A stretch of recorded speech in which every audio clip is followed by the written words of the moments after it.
శుక్లాంబరధరం విష్ణుం శశివర్ణం చతుర్భుజం అగజానన పద్మార్కం గజానన మహర్నిశం.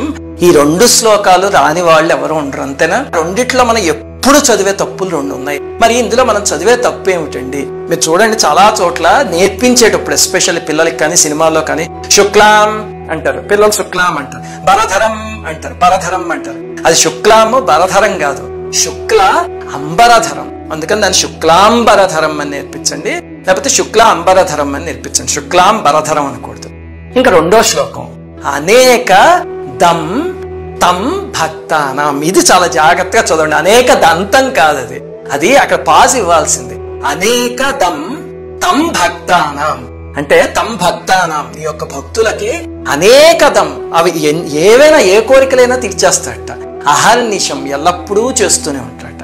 అటువంటి ఏకదంతుణ్ణి ఉపాసిస్తున్నాను, అది దాని అర్థం.